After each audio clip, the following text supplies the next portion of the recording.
Welcome students again. तो कैसे हैं आप सब? आई होप बढ़िया ही होंगे आप लोग। तो हमारा जो चल रहा था ये इम्पॉर्टेंट क्वेश्चन वाला टॉपिक, उसमें 3 चैप्टर आपके कंप्लीट हो चुके हैं। पहला था आपका ये रियल नंबर, दूसरा पॉलिनोमियल, तीसरा लीनियर इक्वेशन इन 2 वेरिएबल। आज है चैप्टर 4 की बारी, क्वाड्रेटिक इक्वेशंस की। इसमें भी आपके 5 मोस्ट इंपॉर्टेंट क्वेश्चन होंगे बोर्ड्स के लिए 2023-24 के लिए। लिख देता हूँ मैं यहाँ पे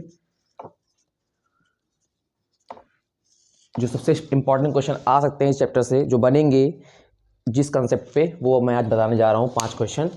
तो बस अगले 40-45 मिनट आप क्लास में एकदम कंसंट्रेट होकर बैठिए और उसके बाद आप इन्हीं क्वेश्चंस को एक बार 2 बार प्रैक्टिस कर लेंगे, आपकी इसमें कमांड बन जाएगी अच्छे से। तो स्टार्ट करते हैं पहले क्वेश्चन नंबर 1 से। पहले के 2 क्वेश्चन जो हैं वो एनसीईआरटी से हैं, बाकी मैं लास्ट के 3 क्वेश्चन मैंने सप्लीमेंट बुक से लिए हैं जो रिपीट हुए हैं काफ़ी बार। तो चलते पहले क्वेश्चन पे, मैं बता दूंगा आपको कहाँ पे कैसे मिलेगा क्वेश्चन। तो पहला क्वेश्चन जो आपका है वो एनसीईआरटी में 4.1 एक्सरसाइज का क्वेश्चन नंबर 2 का लास्ट पार्ट है, पार्ट 4। ठीक है, आप लोग बुक लेके बैठिएगा, बता रहा हूँ मैं, लिख दे रहा हूँ यहाँ पे कहाँ मिलेगा आपको। ये एनसीईआरटी बुक है आपकी, क्वेश्चन नंबर आपका 2 है, इसका पार्ट है 4, एक्सरसाइज है आपकी 4.1। ठीक है, क्वेश्चन कह रहा है, स्टेटमेंट पढ़ दे रहा हूँ मैं। अ train travels a distance of 480 kilometre at a uniform speed. ठीक है, अ train travels a distance of 480 kilometre eight uniform speed. ये पहला स्टेटमेंट कह रहा है कि इतने किलोमीटर के डिस्टेंस एक यूनिफॉर्म स्पीड पे कवर करती है ट्रेन। अगर speed, if the speed had been 8 kilometre per hour less, अगर ट्रेन की स्पीड 8 किलोमीटर पर घंटे लेस होती तो उसको 3 घंटे ज़्यादा समय लगता है इतनी डिस्टेंस कवर करने में। तो बताओ कि क्या है इस ट्रेन की स्पीड। ठीक है, कह रहे हैं। और फिर जो नेक्स्ट स्टेटमेंट है, इफ़ द स्पीड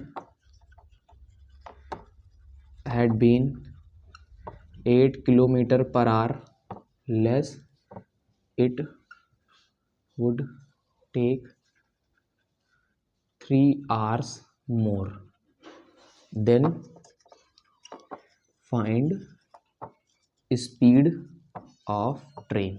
अच्छा क्वेश्चन है, एकदम बेसिक से समझाऊंगा मैं आपको कैसे क्या होता है इसमें। तो आते हैं सोल्यूशन पे। ठीक है, पहले तो देखो, आपको जो चीज़ निकालनी होती है उसको आप लेट कर लेना, एक्स किलोमीटर पर आवर और वाई किलोमीटर पर आवर की करके। ठीक है, तो लेट कर लेना, let the speed of train be x kilometre per hour. ठीक है, x किलोमीटर पर आवर आपने ट्रेन की स्पीड लेट कर ली है। अब इसके बाद क्या होगा आपको, ये आपने ये देखिए, आपको डिस्टेंस एकदम एग्जैक्टली यही कवर करनी है, 480 किलोमीटर। चाहे आप स्पीड कम कर रहे हैं तब भी, चाहे स्पीड आप ज़्यादा कर रहे हैं तब भी, तो डिस्टेंस आपको 480 किलोमीटर ही कवर करनी है। तो आप लिख देना यहाँ पे, नाउ वी नो दैट।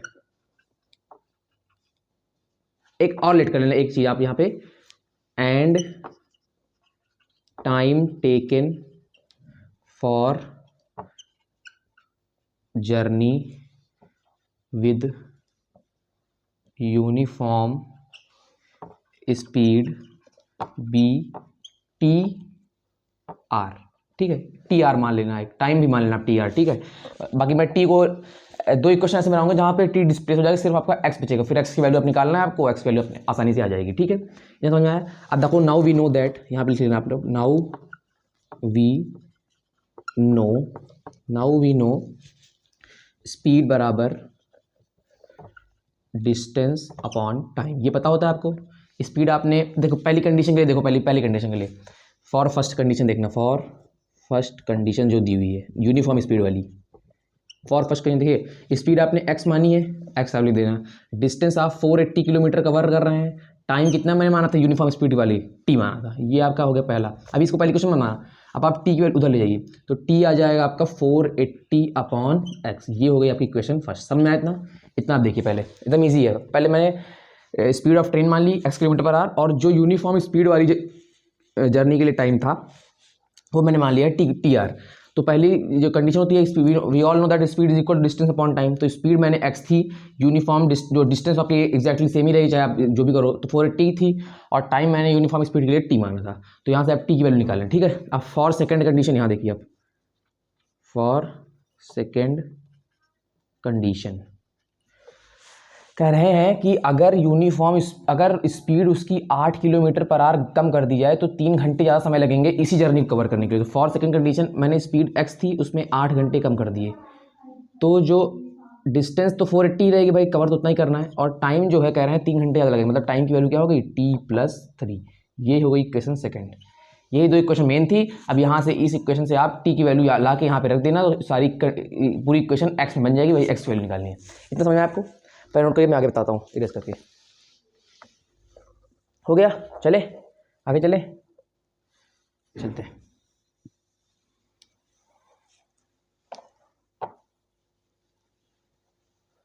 ठीक है, ये हो गया, चलते ये हो गया। अब now putting value of t in equation number second. t की वैल्यू पुट कर दो यहाँ पे, तो ये हो जाएगा x-8 ऐसे था ही, और 480 था ही ऊपर, नीचे जो t की वैल्यू है यहाँ पे आप रख देना 480/x, 480/x प्लस 3 था ही।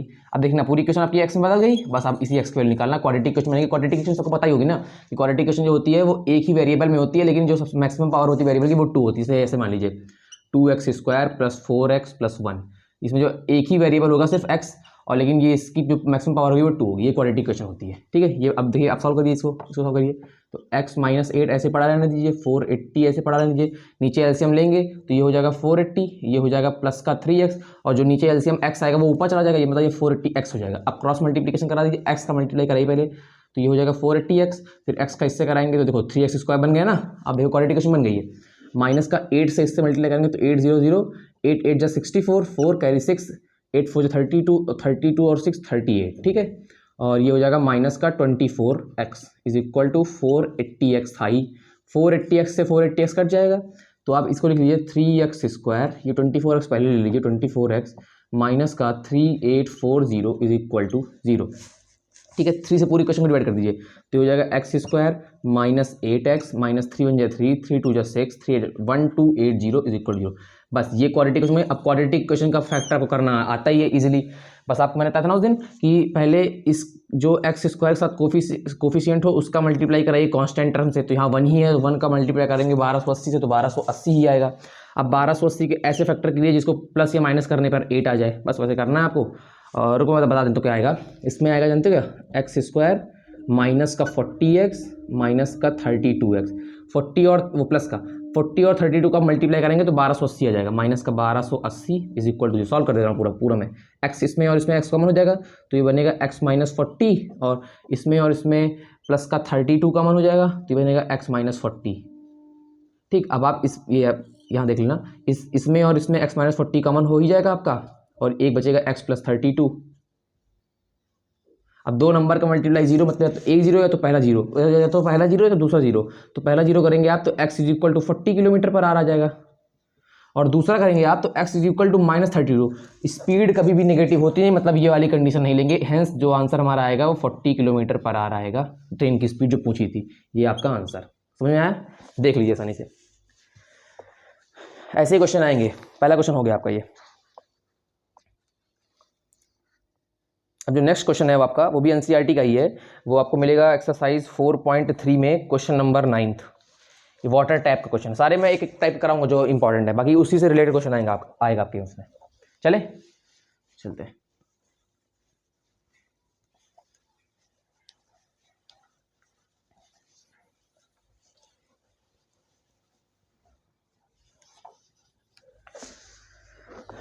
चले क्वेश्चन नंबर 2, ये भी है एनसीईआरटी का, मोस्ट इंपॉर्टेंट सारे क्वेश्चन है 5 के 5। ये एनसीईआरटी में एक्सरसाइज नंबर है आपकी, एक सेकेंड, 4.3 का question number 9, exercise 4.3 question number 9।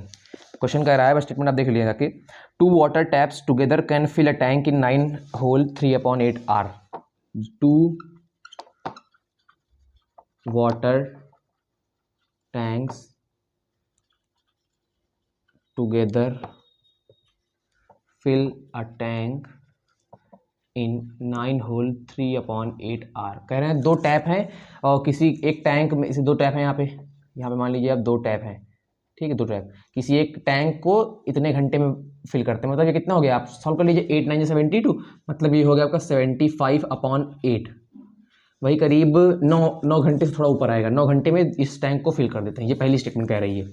ठीक है, आगे कह रहे हैं इसमें कि the tap of larger diameter takes 10 hours less than the smaller one to fill a tank separately. The tap with larger diameter takes 10 hour less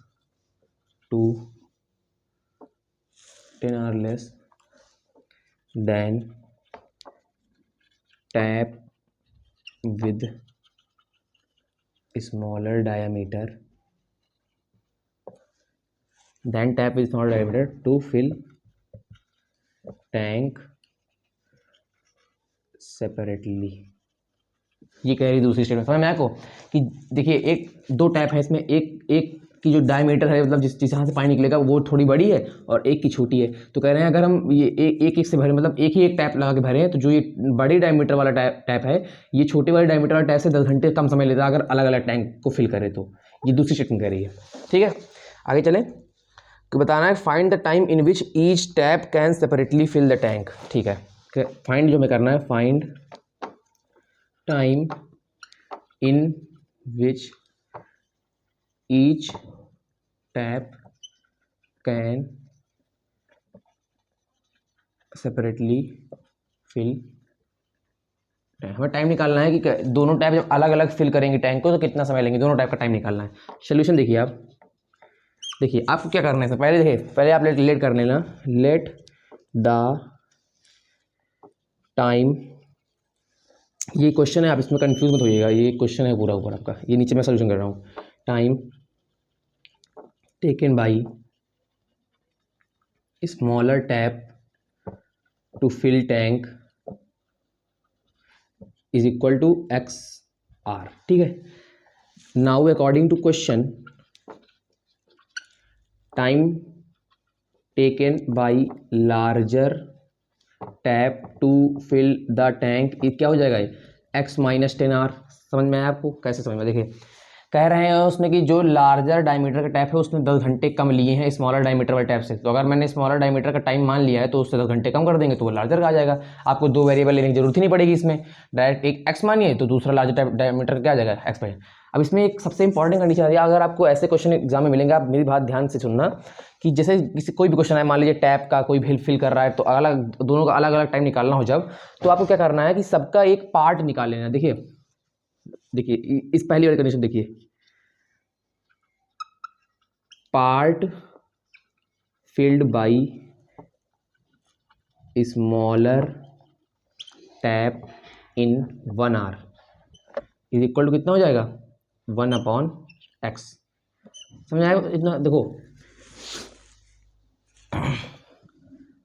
x घंटे में एक टैप भर रहा है छोटा डायमीटर वाला, तो अगर हम इसको 1 घंटे में कर देंगे तो ये x डिवाइड चला जाएगा उधर, 1/x पार्ट फिल करेगा टैप का। ठीक है, ये करना है आपको इन टाइप क्वेश्चन में, मतलब आपको एक छोटे जो पार्ट फिल करना है, ये पार्ट फिल वाला आपको निकालना ही पड़ेगा। इसमें इतना पार्ट वो फिल करेगा 1 घंटे में छोटी वाली डायमीटर वाली टैप। इसी तरह बड़े वाले डायमीटर निकाल लेना, बड़े वाले diameter part filled by larger tap in 1 hour क्या हो जाएगा, 1/x - 10 हो जाएगा। इतना पार्ट वो फिल करेगा बड़ा वाला। इतना समझ में आपको, इतना नोट करिए, मैं आगे बताता हूँ क्या होगा इसके आगे। ठीक है, समझ में आया, चलते हैं इसको इरेज कर देते हैं क्वेश्चन।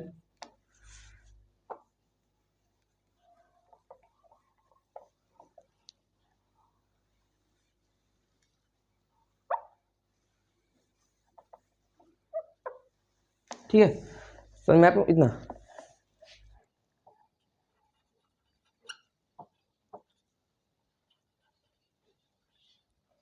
थोड़ा कॉम्प्रोमाइज़ कर लीजिए, लाइट चली गई है, उम्मीद है आपको समझ में आ रहा है। लेट मी चेक, एक बार चेक कर लेता हूँ समझ में आ रहा नहीं आ रहा। हाँ हाँ दिख तो रहा है। ठीक है, चलते हैं, कोई बात नहीं है। तो कह रहे हैं कि देखो मैंने इसका भी पार्ट निकाल लिया। अब कह रहे हैं कि जो दोनों टैप मिलके फिल कर रही थी वो 75/8R फिल कर रहे थे, तो जब दोनों टैप चलेंगी तो total part filled by both tap in 1 hour कितना हो जाएगा, देखिए 75/8 आवर में पूरी टैंक फिल हो रही थी, पूरी 1 टैंक। तो जब 1 घंटे में करोगे तो ये रेसिप्रोकल उधर चला जाएगा, मतलब 8/75 पार्ट आ जाएगा। ठीक है, 8/75 पार्ट, समझ आया बोलना, 8/75 पार्ट। अब कह रहे हैं दोनों टैंक मिला के इतना भर रही थी और ये दोनों टैंक का टाइम दिया हुआ है, बस आप इसका सम करके इसका इक्वल कर देना, क्योंकि ये दोनों टैंक का टाइम दे ही मैंने निकाल, दोनों टैंक 1 घंटे में कितना फिल कर रहे हैं वो पार्ट निकाल ही लिया हमने, और ये दिया हुआ है पहले मतलब इक्वेशन में ही। तो now 1/x plus 1/x minus 10 is equal to 8/75।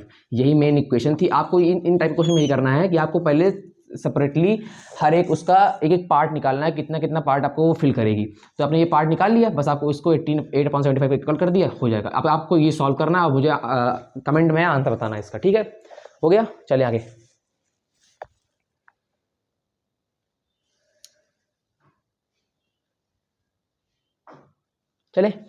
चलते क्वेश्चन नंबर 3 की तरफ। अब आपके जो ये सप्लीमेंट बुक है उसके क्वेश्चन आएंगे इसमें, सप्लीमेंट बुक के बता दूंगा आपको। ये मेरे पास वो RS अग्रवाल है, मैंने उसी से लिया हुआ है, लेकिन प्रीवियस ईयर रिपीटेड क्वेश्चन है जो मैंने लिए हुए हैं। वेट, थोड़ा इसको हाईलाइट करने के लिए आपको दिख नहीं रहा होगा, मैं इसको अच्छे से कर दे रहा हूँ। चले, क्वेश्चन नंबर 3 है ये आपका। क्वेश्चन नंबर 3 आपका है, ये आपका मैं बता रहा हूँ RS अग्रवाल बुक से मैंने लिया हुआ है। ये CB80 में 2002 की कंपार्टमेंट में आ चुका है ये क्वेश्चन जो मैं कराने जा रहा हूँ। 6 के पेपर में आ चुका है, 17 के पेपर में 3 बार आ चुका है क्वेश्चन। क्वेश्चन कह रहे हैं if roots of equation b minus c times x square plus c minus a times x plus a minus b is equal to 0 are equal, ठीक है, then prove 2b is equal to a plus c. ये proof करना है। देखिए बढ़िया question है, इसमें मैं एक ट्रिक बताऊंगा आपको करने की, वो आपको ध्यान रखनी होगी। देखना, जब भी आपको एग्जाम में कोई ऐसी इक्वेशन मिले इसमें अगर आप x की जगह पे 1 रख दोगे इस इक्वेशन में, तो ये पूरी कंडीशन 0 हो जाएगी। क्यों? क्योंकि देखिए एक पॉजिटिव है b, तो इधर एक b नेगेटिव है, इधर एक c नेगेटिव है तो एक c पॉजिटिव है, एक a पॉजिटिव है एक a, मतलब तीनों चीज हैं, पॉजिटिव भी है नेगेटिव भी है। तो इसमें आपको क्लियरली दिख रहा होगा कि this equation has 1 as a root. समझ आपको? अगर देखिए आप 1 को फिल करिए, 1 को इधर रखिए x की जगह पे, तो ये हो जाएगा b माइनस सी, 1 का स्क्वायर 1 ही रहेगा, plus c minus A into 1 ही हो जाएगा, plus a minus B is equal to 0। मतलब क्या हो जाएगा, b minus C plus c minus A plus a minus B is equal to 0। सब कुछ कट जाएगा, मतलब इधर भी 0 आ गया और 0 उधर था ही, मतलब ये 1 जो है इस इक्वेशन को सेटिस्फाई कर रहा है। समझ में इतना आया आपको? 1 इस इक्वेशन को सेटिस्फाई कर रहा है, मतलब 1 इसका रूट हो गया। अब कह रहे हैं इस इक्वेशन में जो रूट्स हैं वो दोनों इक्वल है, मतलब दूसरा रूट भी 1 ही होगा। So according to question other root is also 1। ठीक समझ में आया? तो मतलब इसके रूट क्या हो जाएंगे now, so 2 roots of equation are 1,1। बस यही मेन ट्रिक थी इसमें, आपको पहचानना है इसका रूट क्या होगा। जब भी आपको दिखे ऐसा कि मतलब एक जो मल्टीप्लाई में है, एक पॉजिटिव एक नेगेटिव है, तो आप उसमें समझ लेना कि 1 उसका रूट जरूर से जरूर होगा उस क्वाड्रेटिक इक्वेशन का। ठीक है, तो ये 1,1 रूट हो गया। अब आपको मैंने बताया था उस दिन कि अगर कोई quadratic equation ax square plus bx plus c है, इसमें जो 2 रूट्स का मल्टीप्लाई, एक रूट अल्फा है एक रूट बीटा है, 2 रूट्स का मल्टीप्लाई जो होता है वो c/a होता है। हमने 2 रूट निकाल लिए हैं। नाउ we know that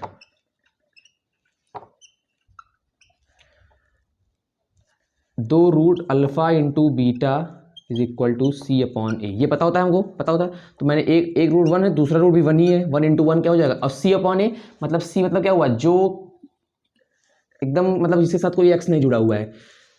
तो ए माइनस बी हो जाएगा, और ए की वैल्यू क्या है इधर, इधर ए की वैल्यू क्या है, बी माइनस सी है, बस हो गया। ये 1 इधर रहेगा, इधर हो जाएगा a minus b upon b minus c, cross multiply करा देना आप, तो बी माइनस सी आ जाएगा ए माइनस बी के इक्वल, ये बी इधर पॉजिटिव में आ जाएगा, तो ये आपका हो जाएगा 2b, ये सी उधर पॉजिटिव चला जाएगा, is equal to a plus c. यही प्रूव करना था, आप देख लीजिए आसानी से, समझ आ गया इजीली एकदम। बस यही ट्रिक थी यहाँ पे कि 1 रूट निकालने वाली, एकदम मैंने इजी तरीके से बता दिया, और देख लिया आप 3 बार रिपीट क्वेश्चन है ये बोर्ड्स में।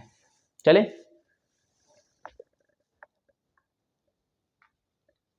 चले इससे,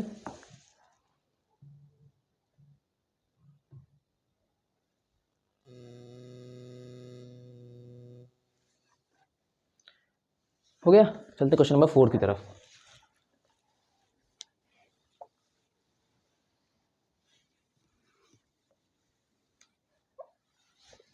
चले क्वेश्चन नंबर 4, ये भी आपका मैंने आर एस अग्रवाल से ही लिया हुआ है, ये आया हुआ आपका CBSE 2014 में, बहुत इंपॉर्टेंट क्वेश्चन है ये।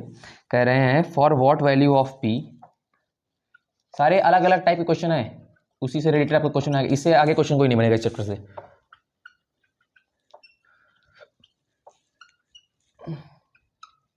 Are roots of equation 4x square plus px plus 3 is equal to 0 are equal, are real and equal दिया हुआ है, सॉरी रियल एंड इक्वल,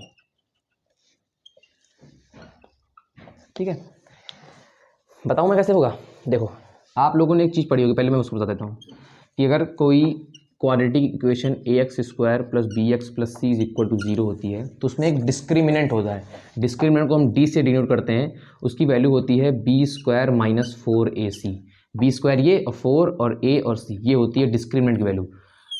अगर इसमें देखो, अगर रूट्स रियल हैं, अगर रूट्स इक्वल हैं, 3 कंडीशन बनेगी, या तो रूट्स रियल होंगे, या तो इक्वल होंगे, या तो नॉट रियल होंगे।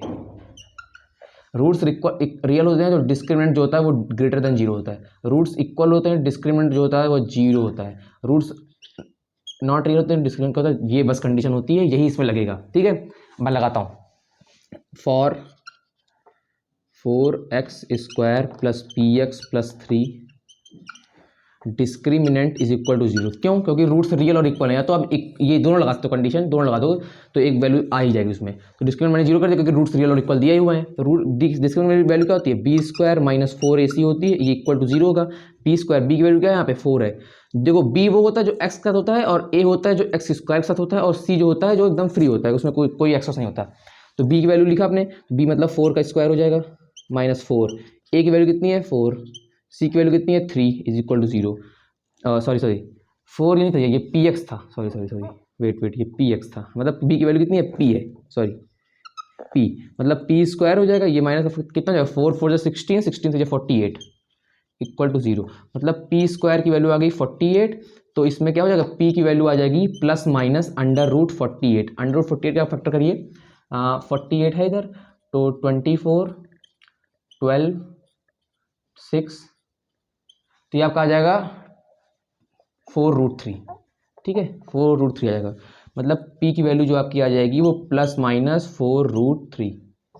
बाकी मैंने जो चीज़ बताई आप भूलना नहीं कभी भी, ये डिस्क्रिमिनेंट 0 होता है अगर कोई रूट्स ऐसे ऐसे, डिस्क्रिमिनेंट की वैल्यू ये होती है बी स्क्वायर माइनस 4ac, ठीक है।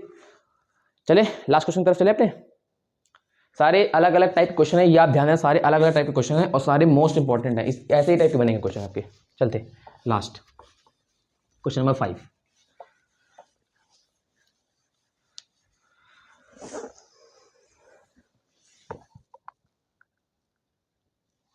लास्ट क्वेश्चन है आपका, ये भी सप्लीमेंट बुक का ही है, क्वेश्चन नंबर 5, ये है आपका CBSE, ये आपका आ चुका है 2014 के एग्जाम में, 17 के एग्जाम में, ठीक है। कह रहे हैं if the equation, if quadratic equation, ये भी इंपॉर्टेंट क्वेश्चन है, रिपीटेड क्वेश्चन है, 1 plus M square into X square plus 2mcx plus C square minus A square is equal to 0 has, ये भी वैसा ही क्वेश्चन है, लेकिन मैं समझाऊंगा इसको क्योंकि ये रिपीटेड बहुत होता है, तो प्रूव करना है हमको प्रूव करना है हमको c square is equal to a square times 1 plus M square. ये लास्ट क्वेश्चन है, इसको ध्यान से देखिए आप लोग, और अच्छा क्वेश्चन है, बेहतर क्वेश्चन है आपका। तो देखिए आप सोल्यूशन देखिए इसका। देखिए मैंने बताया अभी इक्वल रूट्स के लिए डिस्क्रिमिनेंट 0 होता है, यहाँ पे लिख देना है ऐसे, सिंस वी नो, ऐसे ही करना आपको, पूरे पूरे नंबर मिलेंगे, that for equal roots discriminant is equal to 0। Discriminant 0 होता है तो डिस्क्रिमिनेंट की वैल्यू क्या होती है, बी स्क्वायर माइनस 4ac, ये इक्वल टू 0 हो जाएगा। बी की वैल्यू क्या है, जो एक्स के साथ हो, ए की वैल्यू क्या है, जो एक्स स्क्वायर के साथ हो, सी क्या होता है, जो खाली बैठा हो, ये बी है, ये ए है, ये सी है। तो करो बी मतलब क्या हो जाएगा 2mc का स्क्वायर माइनस 4, ए की वैल्यू कितनी है 1 प्लस एम स्क्वायर, सी की वैल्यू कितनी है c square minus A square is equal to 0। करो इसको 4m square C square minus 4, पहले इसको अंदर मल्टीप्लाई करो, 1 से मल्टीप्लाई करोगे तो सी स्क्वायर माइनस ए स्क्वायर आ जाएगा, एम स्क्वायर से मल्टीप्लाई करोगे तो प्लस का M square C square minus का M square A square is equal to 0। बस इसी से हो जाएगा, आंसर आ जाएगा आपका।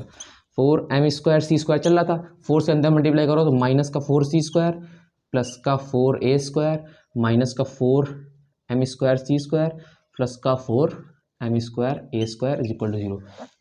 माइनस का 4m square C square plus का 4m square C square cut जाएगा, ये माइनस में इसको उधर भेज दो प्लस में, तो इधर क्या बचेगा 4a स्क्वायर बचेगा एक, और एक ये बचेगा प्लस का 4m स्क्वायर स्क्वायर, और सी स्क्वायर को उधर आपने भेज दिया 4c स्क्वायर। ठीक है, इतना समझ में आपको। इसके बाद मैं इधर कर दे रहा हूँ, समझ में इसको आपको अच्छे से आ जाए। ठीक है, अब देखना इसमें और इसमें 4a स्क्वायर कॉमन ले लो। ठीक है, तो क्या बचेगा, इधर तो 1 ही बचेगा सिर्फ, उधर क्या बचेगा m स्क्वायर, उधर 4c स्क्वायर चल रहा है, 4 से 4 कट जाएगा, तो मतलब क्या आ गया आपका a square times 1 plus M square is equal to C square. यही आपको प्रूव करना था, हैंस